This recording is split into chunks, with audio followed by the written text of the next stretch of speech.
Now to add some electronics. It's really showing overexposed in this, but we can see that all of the lights are working now. Here's basically the schematic at the rear. And what I'm going to do is just go ahead and kind of dip all these in liquid electric tape to cover the exposed leads, as well as mask the light bleed. Well, the interior set is basically finished. I've got a couple of these drivers. Now these were from the Frog set, so I just went ahead and ground down the side and painted them in some bright colors that I had because I wanted it to stand out due to the contrast. Now you can see the lighting on the dash. I made it as bright as possible because the car has tinted windows and the brighter light would be more noticeable. I do a lot of silly things on my models. For example, this car is not technically an Abarth. The car this toy is based on was made in '79 prior to the Abarth's introduction, but I went ahead and went for the orange Abarth gauges. And then even though this is a rally car, I went ahead and put the optional clock in with the red. And then these are switches for the headlights, hazards, and fog lights. And I find it highly unlikely that a rally car would be using all the factory switchgear. Nonetheless, this is just a fun little project. Added a roll bar, which you can see the back seats are there, but again, shouldn't be all that visible. So let's go ahead and install this now in the shell. And here you can see how I held this in place. The tape is here because when the shoe goo was drying, it was falling out. Basically what I did is I made some holes in here, and the tape is stuck now to it. I made some holes here, filled the body of the driver with shoe goo, and had it so that the shoe goo spilled out on the outside. Now, if you peel up enough here, this stuff will come right off. Again, this is polyethylene or polypropylene, so it doesn't really want to stick to it. So the point here was actually to make this just act like a plug versus an adhesive. The same is true here. I just slathered it everywhere so that fundamentally this just won't pull out because it won't fit. And here you can see I've got all of the LEDs all buried in there, looking pretty good. So I have to peel off this green part here, the Fiat emblem. I'm gonna try and leave that. Reason being is there's supposed to be an emblem right here, and this is in the way, and that's not how the actual car looks. So we're gonna get rid of that, and then that'll also kind of address the fact that this is crooked and all that. Gotta put the mirror in as well. So this is the side emblem for the car. There's the main body, and then there's the actual part that's going to light up, and you can see that that just drops in here like that. Now these legs are kind of long. See, they have that little notch in there because again, the body, I can't glue anything to the body. So what I have to do is stick them through like that and then cover them in hot glue so that basically the hot glue sticks to this and prevents it from coming through because it can't glue to the body. So this should work pretty well. Then we'll stick a 3mm LED in there. Okay, so all the wiring for the car is complete. The only thing I did that was unique was that I ran the headlights and fog lights to a separate controller, which is off of the third channel on the receiver, because this way, if the car is driving during the day, the headlights aren't on. The signals will work, the brake lights will work, but the headlights and the fogs will remain off. So basically, you just have these 3 wires to plug in. Channel 1, channel 2 for these guys to the controller, and then this one goes into channel 3, like I said, and it's controlled by this little yellow shrink wrap thing here. Everything should wedge its way very nicely in these voids on the car. And all I have to do is shave off a little tiny bit of this. You can see the tires rubbing on it. And then we can put the body on and we're done.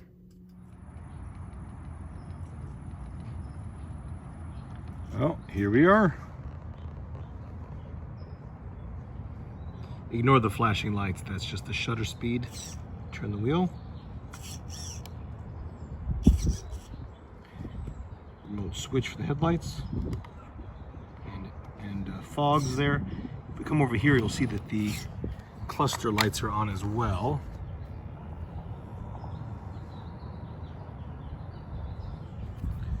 Side marker lights are on. And of course at the rear,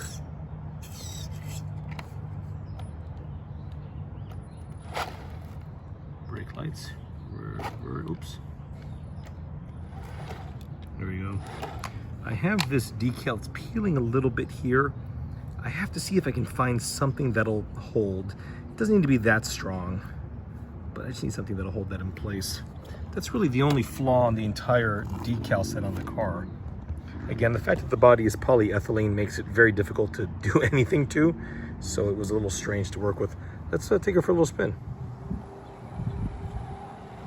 You know, this is an M01 chassis, I guess, with a significantly greater length, but you know, it runs well. And no, I don't plan on making this car go much faster than this. Again, we are talking about an incredibly fragile body. Actually, the body's probably not too fragile since it is very soft. It's all the front and rear bumpers and all the work I did to the front bumper. It's running happily though. It's nice and quiet, smooth. I know early on I did say I was not going to make it front wheel drive, but that's kind of ridiculous. I mean, the car is supposed to be front wheel drive. So yeah, it runs really well. I'm very happy with it.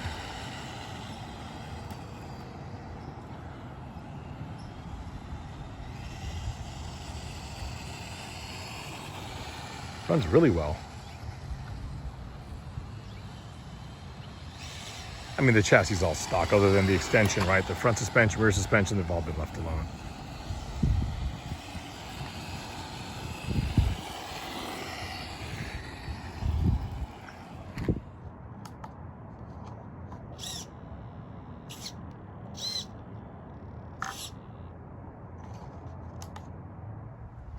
Might as well do a little night driving here.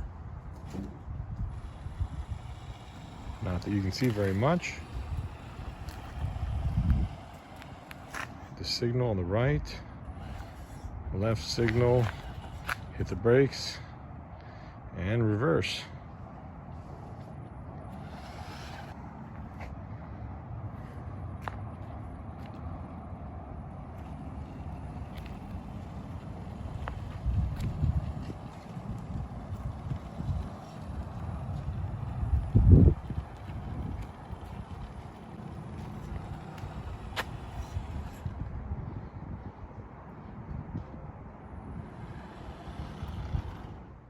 Now, prior to closing this video out, I thought it might be enjoyable to see the before and after of this car. So this was the best way I could figure to do a side comparison. We can see that the original wheels were kind of weird. Didn't really fit well. I think these are much, much nicer. Obviously, they would sit right about there. Same with the rears. It's hard to tell, but the arches have been altered. Again, they were kind of bulbous, so they were shaved off a few millimeters at the rear and a few at the front. From the front, the differences are quite considerable. I mean, just you can tell that this this headlight is actually part of this, you know, kind of brush guard or bull bar appearance. Is this? Maybe it should be like that. That's how it should look. So, you know, it definitely gets the idea of what the car is, but on the right side, we can see that, you know, obviously we've done a better job of integrating the lights. We've gotten rid of the whole bull bar thing. There's the proper emblem in the center. We've added the little grill slots instead of not having any there. We have made the Abarth front bumper. Got rid of, oh, there's actually no holes there. I didn't realize that. And overall, completely changed the look and styling of the front end of the car. Obviously, we now have drivers in the car. It's quite a lot. That window's a lot worse than this one is. Okay, obviously the instrument cluster's there too. Ignore the fact that this has no wipers or aerial. They were just missing on this car. This is actually in a lot worse shape than this one was. Like the front, there's been a lot of work to the rear. Here we can see just the differences in those taillight assemblies. These have obviously been cut at an angle like the rear bumper, whereas these were vertical for some reason. You know, the colors are definitely correct here versus this one here. But the rear bumper wasn't too bad, you know, just a little bit of modification there. The different taillights to make them operational.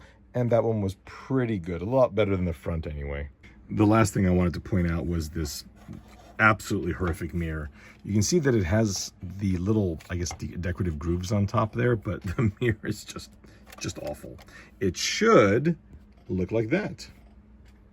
Again, this is a rally car, and it's highly unlikely that it would have both production mirrors, but I did want to have the correct early style mirrors for this car. The Abarth again, would never have had these mirrors because the Abarth came out much later down the line than the initial Ritmos with those mirrors. Anyway, folks, so that wraps up this build.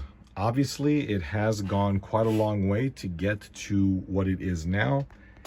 And, you know, there were a lot of concessions that I made. Obviously, I wanted to have a road-going car versus the rally car, but nevertheless, it looks a lot better than I thought it was going to. I thought that the front end would really be a lot more work than it actually was. I mean, don't get me wrong, it was difficult to do, but I thought it'd be a lot worse, especially to get rid of these really strangely molded headlights. For you, this was a pretty quick build, but for me, this was a few months.